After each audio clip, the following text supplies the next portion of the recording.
अल्लाह के रसूल रजब से ही तैयारी करते थे रमजान शरीफ की। नेकियों का मौसम बहार आने वाला है, बरकत वाला महीना। एक नेकी 70 के बराबर, फर्ज 70 फर्जों के बराबर। रोजा रखना, गुनाह से बचना। एक बात ये भी बता दूं, जो रमजान शरीफ में गुनाह करता है, अल्लाह के रसूल फरमाते हैं कि अल्लाह उसके 1 साल की नेकियों को बर्बाद कर देता है। रमजान शरीफ में एक गुनाह, ये कहां से मैं पढ़ रहा हूं, अल मौजमुल औसत से हदीस पढ़ रहा हूं। हाँ, जो रमजान शरीफ में एक गुनाह करे, अल्लाह उसके 1 साल की नेकियों को बर्बाद कर देता है।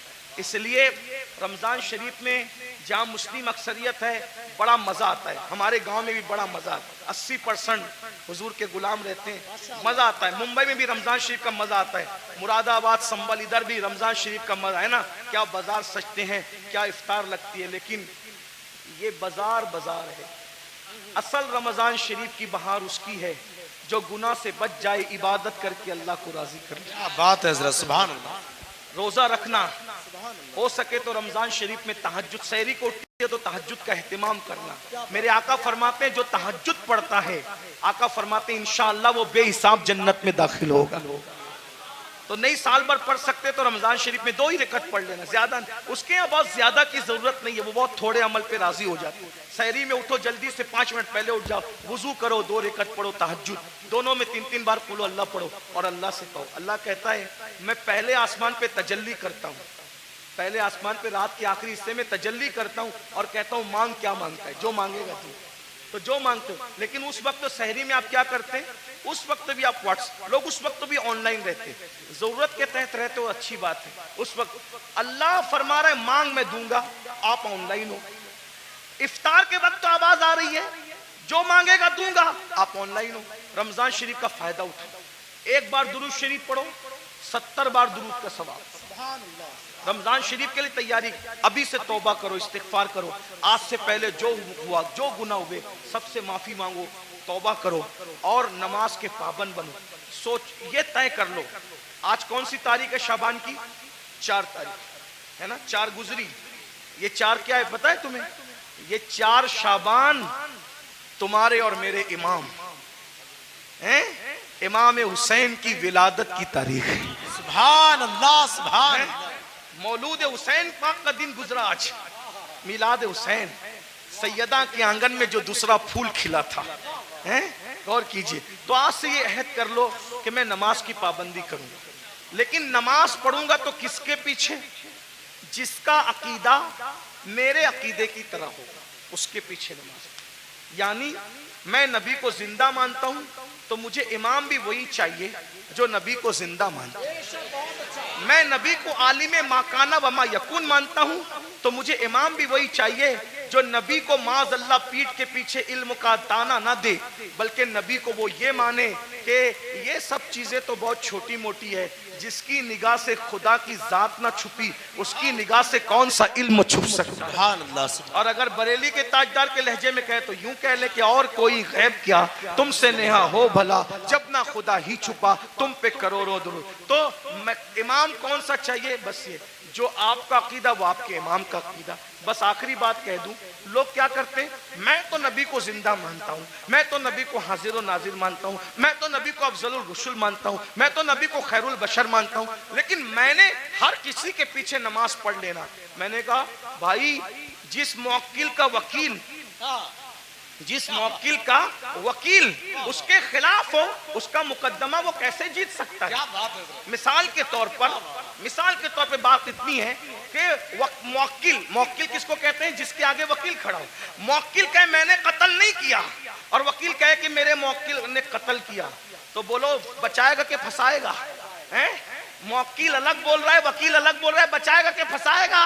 अरे जब दुनिया की कोर्ट में मुवक्किल और वकील की अलग अलग बात फंसा देती है, तो कुदरत की अदालत में इमाम का अकीदा अलग है, मुक्तदी का अकीदा अलग है। बोलो तुम्हारी नमाज को बचाएगा कि फंसाएगा, अब तुम्हारे ऊपर है।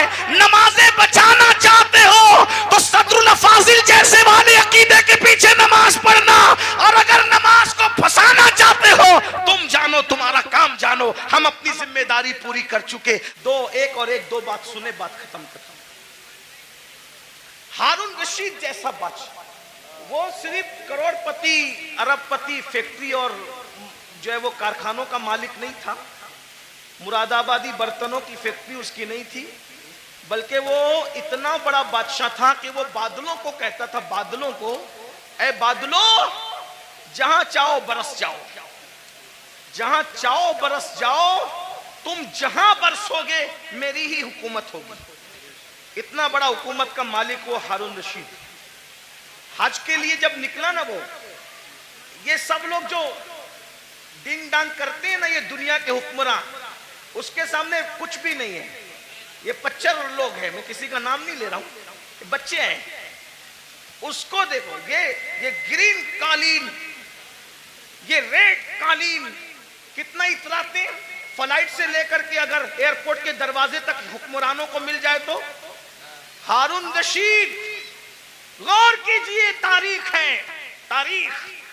कितना मालदार होगा वो बादशाह कि बगदाद से जब हज को चला है तो बगदाद शरीफ से लेके मक्का शरीफ तक उसके लिए कालीन बिछाया गया। गौर करें, इतना मालदार आपके मुरादाबाद में, अपने इंडिया में कोई नहीं होगा। इंडिया में क्या, सऊदी में भी कोई नहीं होगा, बर्तानिया और अमेरिका में भी कोई नहीं होगा। आप घमंड मत कीजिए, हमसे मालदार लोग गुजर चुके हैं। उसका हज कितना कर्रो फर वाला था, कितना कर्रो फर वाला था। मैं अभी आपको बहुत करंट लगने वाली गुफ्तगू करूंगा। हारून रशीद की बेअदबी नहीं कर रहा हूं, लेकिन इबरत के लिए बता रहा हूं, तवज्जो करना। इतना बड़ा कर्रो फर वाला आदमी मक्के शरीफ तक कालीन बिछा उसके लिए कि कई बादशाह का पैर जमीन पे न पड़े। रस्ते में उसको मिल गया अहलुल बैत का दीवाना, जिसे दुनिया कहती है बहलूल दाना। वो दीवाना मिला बहलूल। तो बहलूल ने कहा, ओ हारून किधर जा रहा है? तो दीवाना ही था।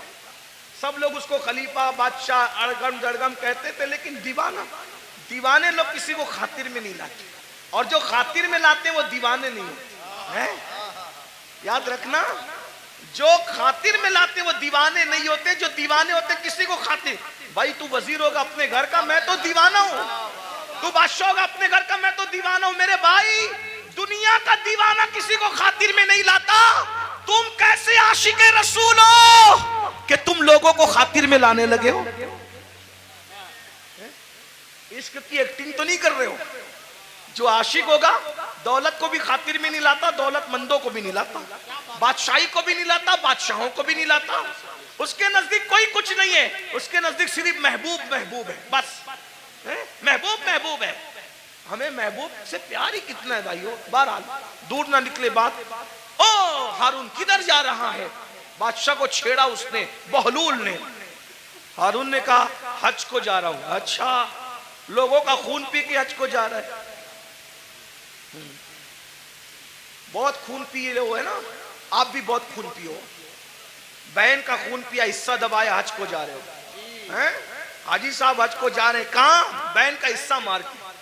वाह भाई वाह, क्या हाजा है। भाई का हिस्सा दबा के हाजी साहब हज को जा रहे हैं, मस्जिद बना रहे, पूरी मस्जिद बनाई। स्टेज से ऐलान हुआ, मुखय्यरे कौम व मिल्लत, इन्होंने मस्जिद बनाई, इनके लिए अल्लाह ने महल बनाया।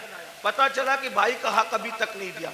मस्जिद बनाना फर्ज न था, भाई का हिस्सा देना फर्ज था,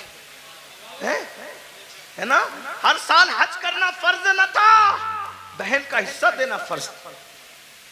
दबा रहे हो, खूब दबा रहे हो, दबा लो, खून चूस रहे हो। खून पीने वालों, ओ लोगों का खून पीने वालों, खून पी रहे हो, खून।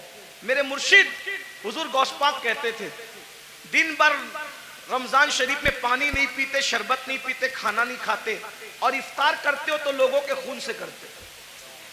आप में की भी बहुत सारे लोग खून से इफ्तार करते, खून से।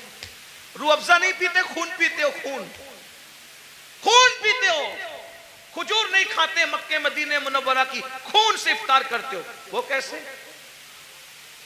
सबके हाथ में खजूर तो नजर आती है, मगर वो खजूर नहीं होती, वो खून होता है। क्यों?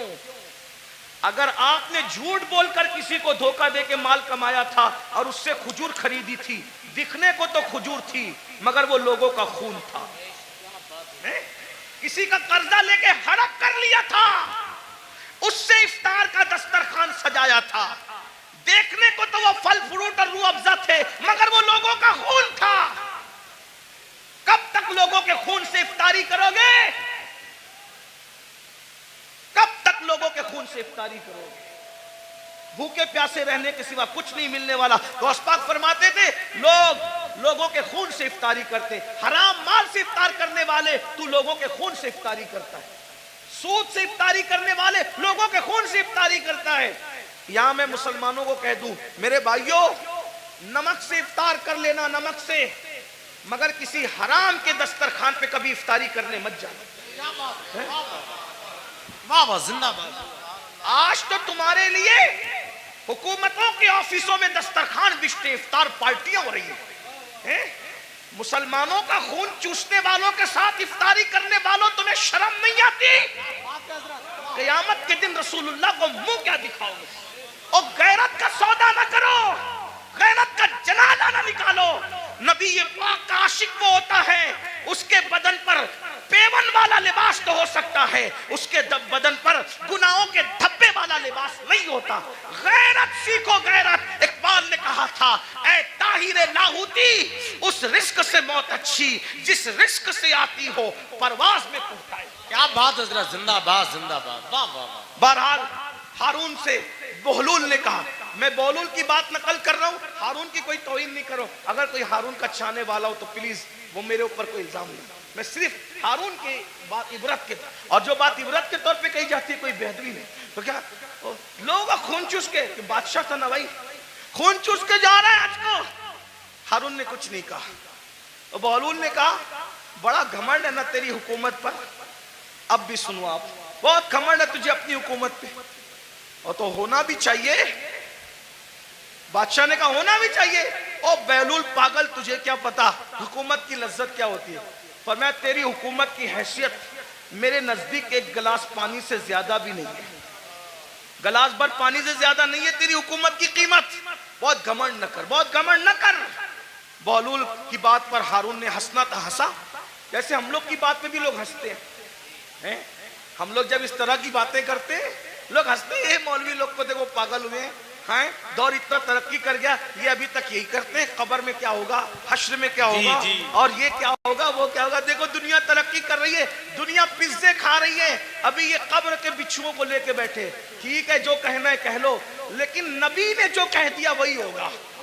पिज्जा खाने वाले हो, बर्गर खाने वाले हो, बिरयानी खाने वाले हो, या फाका करने वाले हो, या रोजा रखने वाले हो, कब्र में जाओगे। जिसके लिए नबी ने जो कह दिया सो वही हो करके रहेगा। मौजिज़ा मेरे नबी का कह दिया तो हो गया, आपने कतरे को दरिया कह दिया तो हो गया। तुम्हारे मुंह से जो निकली वो बात हो के रही, उन्होंने जो कहा वो हो करके रहेगा। और बहलूल ने कहा, तेरी हुकूमत की कीमत एक गिलास पानी से ज्यादा की नहीं है, बड़ा घमंड मत कर, इतरा मत। उसने कहा, एक गिलास पानी कहाँ? कहा ये बता। हारून को कहा, बता, अगर तू रास्ता भटक जाए तो सफर में जाना हज के, रास्ता भटक जाए, खाना पीना खत्म हो जाए, तेरे सारे चमचे वमचे बिखर जाए, तू अकेला पड़ा रहे, पानी ना मिले, खाना ना मिले, मरने के करीब आ जाए, और उस वक्त तेरे पास कोई आगे कहे कि हारून मैं तुझे एक गिलास पानी पिलाऊंगा, बोल कितने में खरीदेगा? बोल कितने में खरीदेगा एक गिलास पानी? वो पानी पिलाने वाला बोलेगा, मैं आधी हुकूमत दे मांगता हूं तुझसे और एक गिलास पानी तुझे देता हूं, बोल खरीदेगा कि नहीं खरीदेगा? हारून ने कहा, ओ पगले बहलूल, जान है तो जहान है, अगर मर गया तो कहां हुकूमत में रहेगी और क्या क्या रहेगा? तो मैं एक गिलास पानी को आधी हुकूमत दे के खरीद लूंगा, क्योंकि भाई आधी दे के खरीदा, आधी तो बची, आधी से तो लुत्फ उठाऊंगा। का वो गिलास भर पानी पिया ही था कि पेशाब लगी आधे घंटे, 2 घंटे के बाद, और पेशाब लगी, अब पेशाब निकल नहीं है बाहर, लगी तो है, प्रेशर तो आ रहा है, बाहर निकलती नहीं पेशाब। ऐसे में कोई आकर कहे, मैं ऐसा नुस्खा जानता हूं, अगर वो चुटकी तुझे खिला दूं तो अभी पेशाब हो, लेकिन वो नुस्खा जो चुटकी भर खिला करके तुझे पेशाब करवाना है, आधी हुकूमत देगा तो मैं वो नुस्खा तुझे दूंगा, वरना नहीं दूंगा। बोल, पेशाब करने के लिए वो आधी हुकूमत दे के नुस्खा लेगा कि नहीं लेगा? कहा बिल्कुल लूंगा, क्योंकि जान है तो जान है, इसलिए कि हुकूमत ना रहेगी, जिंदगी तो रहेगी। तो कहा अल्लाह से डर, जिस हुकूमत की कीमत एक गिलास पानी नहीं, उसको तू इतना चाहता है कि अल्लाह को भूल गया है। बताओ, हारून रशीद की कब्र पर कितने लोग जाते हैं फातिहा करने? कितने लोग हारून रशीद के नाम पे न्यास करते हैं? हारून रशीद के नाम पे कितने लोग जलसा करते हैं? कितने लोग जुलूस करते हैं? बोलो है? कितने लोग उसकी मुरीदी का ऐलान करते हैं? बादशाह था, बादशाह, इतना बड़ा बादशाह कि बादलों को कहता था जहां जाओगे जा करके बरस जाओ, मेरी हुकूमत होगी। लेकिन ना नाम है, ना अल्लाह का कोई दुआ करने वाला है, ना कोई नाम लेने वाला है, ना कोई तारीफ करने वाला है। अल्लाह अकबर। फिर कह रहा हूं, तौहीन के तौर पे नहीं, इबरत के तौर पे कह रहा हूं, है कोई उसके नाम का जलसा जुलूस करने वाला? नहीं नहीं नहीं। बताओ, जब इतने बड़े बादशाह का कोई नाम लेवा नहीं है, जबकि उसकी जिंदगी में कुछ तकवा भी नजर आता है, लेकिन अल्लाह अकबर, उस मर्द कलंदर को देखो जो मदीने मुनव्वरा से एक लिबास पहन कर आया था और पूरी जिंदगी उस पे गुजार दिया और 90 लाख को ईमान की दौलत अता कर दी। 800 साल से ज्यादा का अरसा गुजर रहा है, हिंदुस्तान में कोई कोना ऐसा नहीं है कि रोजाना गरीब नवाज को खिराज अकीदत न पेश किया जाता। नारे तकबीर, नारे रिसालत, उनके नाम फैजाने ख्वाजा गरीब नवाज मसलके आला हजरत, उनके नाम के डंके ना बजाए, ये हमारे लिए इबरत है। इसलिए दौलत के नशे में अल्लाह को मत भूलो। तो आका अलैहिस्सलाम फरमाते हैं, दूसरा गुरोह जो अपनी कब्र से निकलेगा तो उनका हाल क्या होगा? वो पागलों जैसे दिखेंगे, पागल नहीं होंगे, आसिफ ज़दा दिखेंगे, आसिफ। और आखिरी बात इस उन्वान की, आका फरमाते तीसरा गुरोह, तीसरा ग्रुप जब अपनी कब्र से निकलेगा तो वो जर्रे बेमिकदार से भी कम होगा। एक तो जर्रा होता है और जर्रे में जर्रे बेमिकदार से भी कम होगा। उनकी शक्लें तो इंसानों जैसी होगी, लेकिन वो बिल्कुल बारीक से जर्रे जर्रे दिखाई देंगे। अल्लाह की कुदरत है, बारीक बारीक जर्रे दिखाई देंगे, वो बारीक बारीक जर्रे। और जानवर उनको कुचलेंगे मैदान महशर में, और इंसान उनको पैरों तले कुचलेंगे मैदान महशर में। और जब इंसान और जानवर उनको कुचल लेंगे तो कुचलने के बाद उन जर्रे बेमिकदार की शक्ल में उठने वाले इंसानों को पकड़कर जो जहन्नम के अंदर कैद खाना होगा, उस कैद खाने में ले जाकर के कैद कर दिया जाएगा। जरा गौर कीजिए, फिर आका फरमाते हैं उस कैद खाने में उनको नारुल अनियार, नारुल अनियार नाम का मशरूब पिलाया जाएगा। एक तो जर्रे बेमिकदार में उनको उठाया जाएगा, इंसान और फरिश्ते उनको पैरों तले कुचलेंगे, फिर उनको पकड़कर जहन्नम के कैद खाने में ले जाया जाएगा, उसमें उनको नारुल अनियार पिलाया जाएगा। सहाबा ने पूछा, या रसूल अल्लाह ये नारुल अनियार क्या है? तो आका फरमाते हैं ये जहन्नमियों का खौलता हुआ पीप है जो उनके जिस्म से निकलेगा, और जहन्नम की सड़ी हुई आग है जो उनकी गिज़ा बनेगी। सहाबा ने पूछा, आका वो जर्रे बेमिकदार वाले लोग और वो जहन्नम के अंदर कैदी लोग, नारुल अनियार पीप पीने वाले लोग, जहन्नम की सड़ी हुई आग खिलाई जाने वाले लोग, वो कौन होंगे? तो आका फरमाते हैं वो दुनिया में वो लोग होंगे जो घमंड करते होंगे, तकब्बुर करते होंगे। मैं चौधरी, चौधरी का बेटा, मैं मालदार, मालदार का बेटा, मैं पढ़ा लिखा, पढ़ा लिखे का बेटा। इल्म पर घमंड करने वाले, अमल पे घमंड करने वाले, नसब पे घमंड करने वाले, तकवे पे घमंड करने वाले, किसी किस्म का घमंडी होगा,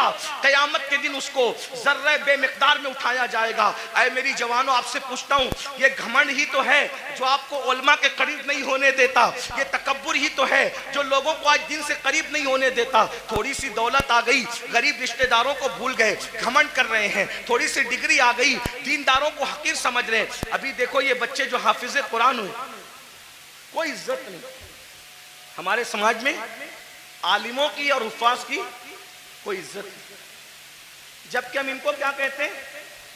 नायबे रसूल। कागज पे कुरान लिख दिया जाए तो उसको सर पे रखा जाता है, और सीनों पे कुरान लिख दिया जाए है तो उनको मस्जिद में वो लोग आके बात सुनाते हैं, घर में जिसकी बीवी उसकी बात नहीं सुनती। कागज का लिखा हुआ कुरान सर पे आए, सीनों पे लिखे हुए कुरान की क्या कद्र कर। भाइयों, कद्र करना चाहिए। ये जो बेकदरी उलमा की करते हो, बेकदरी हुफ्फाज की करते हो, दीनदार तबके, आप लोग नहीं करते, आप लोग तो बहुत मोहब्बत करते हैं। लेकिन इंटरनेट के जरिए से आवाज वहां तक पहुंचती है जो घरों में बैठे हैं, जो हमें सुनना नहीं चाहते। इंटरनेट के बहुत से नुकसानात है, लेकिन कुछ फायदे ये भी हुए कि जो तबका हम लोगों की आवाज से नफरत करता था वो भी कहीं ना कहीं चुपके चुपके सुनने लगा, और कहीं ना कहीं बर्फ पिघलने लगी। हाँ, ये हो रहा है फायदा, कुछ नुकसान भी हुआ। हाँ, इसीलिए आपसे कहता हूं, इंटरनेट के सामने बैठते हो तो बड़े वकार से बैठा करो। आपके बैठने से किसी को हिदायत भी मिल सकती है, और मिंबर पे लड़ने से किसी का ईमान भी जा सकता है। इसका ख्याल रखना, इसलिए कि आपको अपने बेगाने सब देख। आपकी छोटी सी मिंबर पर की हुई झड़प किसी ईमानदार को कुफ्र तक ले जा सकती है, इतना याद रखना। इसलिए जरा होश से, मिंबर पे कोई लड़ने आए तो उससे हाथ जोड़ के कहो मैं हार गया, तू जीत गया। इसलिए कि मैं हारा हुआ कहलाऊंगा चलेगा, लेकिन मेरी वजह से कोई मेरे मसलक और मजहब से बेजार होकर के कुफ्र की तरफ जाए, मुझे ये गवारा नहीं। इसका ख्याल रखा जाए, बहुत हमें ख्याल करना होगा, क्योंकि हमें लोग देखती है, दो आंखें देखती है तो लोग इतना मोहतात होते हैं, ये हजारों आंखें देखती। ये इंटरनेट की जो है वो नहुसत या जो वो निफासत कुछ कम नहीं है।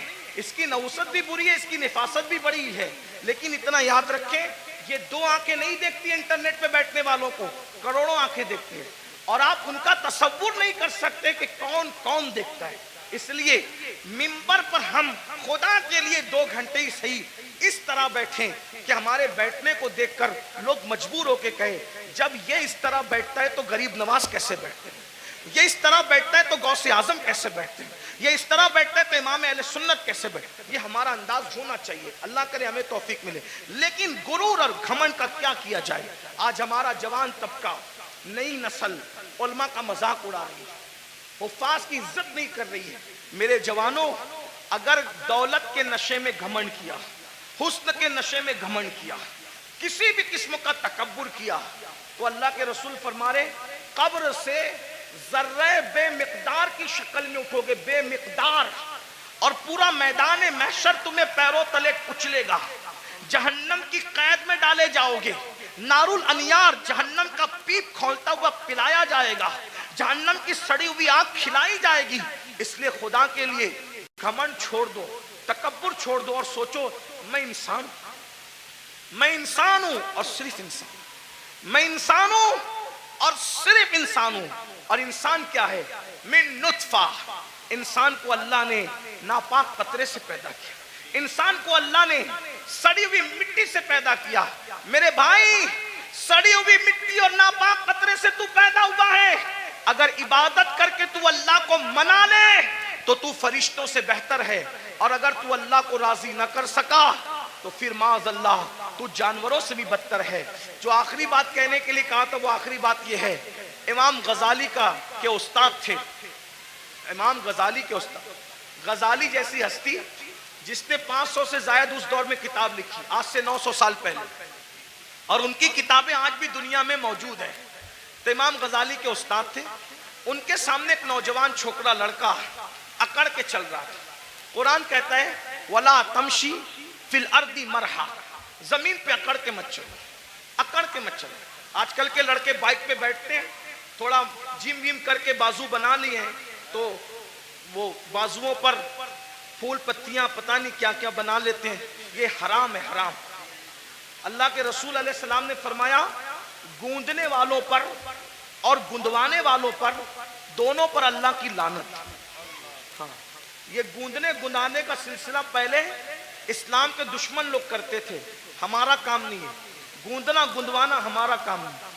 हमारे बाजुओं पर निशान नहीं होते, हमारे चेहरों पर सजदों के निशान होते हैं, और वो भी काले निशान नहीं, अनवार के निशान होते हैं, चमक होती है। सीमाहुम फी वुजूहिम मिन असरिस सुजूद, चेहरे चमकते हैं। जिम करो, मजबूत बनो, ताकतवर बनो, मैं तो कहता हूं हमारा मजहब ताकतवर लोगों का मजहब, हमारे कमजोर लोग हैं ही नहीं। हमारा अल्लाह भी ताकत वाला, ला हौला वला कुव्वता इल्ला बिल्लाह। हमारा अल्लाह ताकत वाला, हमारे रसूल ताकत वाले। एक शख्स ने मुझसे ट्रेन में कहा कि मेरे फौला ने हिमालय उठाया। मैंने कहा अच्छी बात है, लेकिन मैं मुतासिर नहीं। कहा क्यों?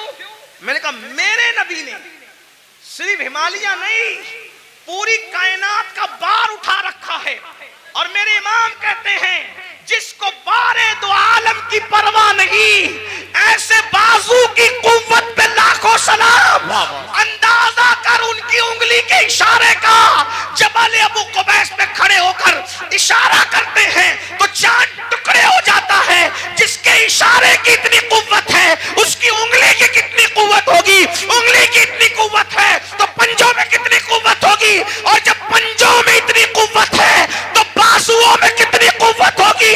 और जब बाजू की कुव्वत ये है तो सीने में कितनी कुव्वत होगी?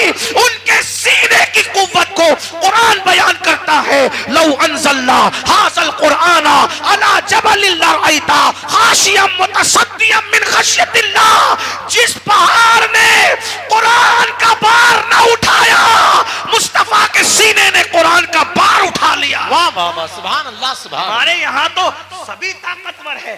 गौस पाक ताकतवर, गरीब नवाज। जिम करो ताकतवर बनो, मगर किसी की गर्दन दबाने के लिए नहीं, रात रात भर मुसल्ले पे खड़े होने के लिए, किसी पे जुल्म करने के लिए नहीं, मजलूम की मदद करने के लिए, किसी को डराने के लिए नहीं, डराने वालों को समझाने के लिए ताकतवर बना। हमारे सभी हमारे मौला अली तो इतने ताकतवर थे हैं? हमारे मौला अली इतने, मौला अली का जिक्र करो तो कुछ लोग जलते हैं क्योंकि उनकी ताकत उनको बर्दाश्त नहीं होती। हमारे मौला अली बहुत ताकतवर थे, हमारे मौला अली बहुत ताकत, हमारे मौला अली बहुत ताकतवर थे। अल्हम्दुलिल्लाह हमारे सिद्दीक भी बहुत ताकतवर, अफसरुल बशर बादल अंबिया भी ताकी। हमारे सिद्दीक अकबर भी इतने ताकतवर थे, जब बदर में रसूलुल्लाह की कोई हिफाजत के लिए ना आया तो सिद्दीक अकबर ने कहा मैं हुजूर को पहरा दूंगा, अल्लाह की अमानत की हिफाजत मैं करूंगा। सिद्दीक ताकतवर, फारूक आजम ताकत, उस्मान गनी, मौला अली सब ताकत। और मौला अली कैसे ताकतवर सुन लो, गौर से सुनो। एक दिन मौला अली की ढाल गिरा दी। क्या गिरा दी? बात समझ में आ रही है? क्या गिराई? ढाल। ढाल किसको कहते हैं? अब तो सीरियल देख के आप लोग हमसे ज्यादा समझ गए कि ढाल, पहले समझाना पड़ता था, अभी नहीं, अब सबको पता है ढाल क्या है, तलवार क्या है, और मैमना क्या है, मसरा क्या है, कल्ब क्या है, मुकद्दमतुल जैश क्या है, सब सीख लिया है। चलो कुछ तो सीखा, हमसे ना सीखा, किसी से तो सीखा, लेकिन बहरहाल ढाल, ढाल समझते हैं ना, जिसपे वार रोका जाता है। मरहब ने मेरे मौला की ढाल पे वार किया और ढाल दो टुकड़े कर दी। मेरे मौला को आया गुस्सा, और तूने मेरी ढाल काटी और ढाल तोड़ी, अब मैं तुझे सजा क्या देता हूं? मेरी ढाल काट के ये ना समझना कि मैं पलट कर जाऊंगा, क्योंकि अली कहते ही उसको है जो पलट कर न जाए। अली का नाम था हैदरे कर्रार, पलट कर भागने वाला नहीं, पलट पलट कर हमला करने वाला। अब अली अगर सिपर लेने के लिए, ढाल लेने के लिए पलट कर जाता तो दुश्मन कहता अरे कभी तो पलट कर भागे थे, लेकिन अली ने कहा पलट कर नहीं जाऊंगा, बल्कि मौला ने कहा तूने मेरी ढाल तोड़ी, अब मैं किसको ढाल बनाता हूं देख। आगे बढ़े और खैबर का दरवाजा उखाड़ कर अली ने उसी को ढाल बना लिया और उसी को लेके जंग करते रहे, करते रहे, करते रहे। और जब उसको उठा करके फेंका है तो अली का फेंका हुआ दरवाजा 70 लोग मिलकर भी अपनी जगह से उठा न सके। नारे तकबीर, नारे रिसालत, नारे हैदरी। कभी दीवार हिलती है, कभी दर कांप जाता है, अली का नाम सुनकर अब भी खैबर। हम अली वाले हैं, लेकिन वो अली वाले हैं जो सिद्दीक को अफजलुल बशर मानते हैं। वाह वाह सुभान। हम वो अली वाले हैं जो फारूक आजम को आदिलों का सरदार मानते हैं। हम वो अली वाले हैं जो उस्मान को एक नूर वाला नहीं बल्कि दो नूर वाला जुन्नूरैन मानते हैं। हाँ, हम वो अली वाले, बहुत अच्छा, अल्हम्दुलिल्लाह। सुभान अल्लाह। और वही सच्चे अली वाले हैं जो अली को भी मानते हैं और मौला अली की भी मानते हैं। तो आखिरी बात जो कहने चला था, क्या वो नौजवान पहलवान था, बाजू मोटे मोटे थे, घमंड में इतरा के चल रहा था। अल्लाह को इतरा के चलना पसंद नहीं, इतरा के चल रहा था।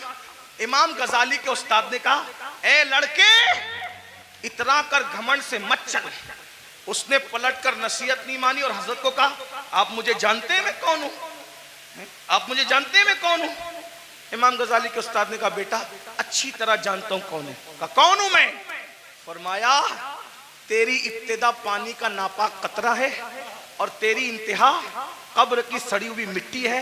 इससे ज्यादा तेरी कोई औकात नहीं है। बस मेरी भी गुजारिश यही है, हम पानी के नापाक कतरे से पैदा हुए, इतना नापाक, इतना नापाक, इतना नापाक, ज़बान हया इजाजत नहीं देती कितना नापाक, लेकिन एक जुमला हया के पर्दे में सुन ले, इतना नापाक है कि बाहर निकल आए तो गुस्ल फर्ज कर दे, इतना नापाक। और कब्र की वो सड़ी हुई मिट्टी जिसमें कीड़े मकोड़े हैं, ये हमारा हाल है। अगर अल्लाह नाराज है तो ये हाल है, और अगर अल्लाह को मना लिया तो फिर कोई सड़ी हुई मिट्टी नहीं है, कोई सड़ी हुई। अगर अल्लाह को मना लिया तो मिट्टी नहीं, सड़ी हुई नहीं, बल्कि इंशाअल्लाह कफन को भी मिट्टी का धब्बा ना लग सकेगा। अगर खुदा को मना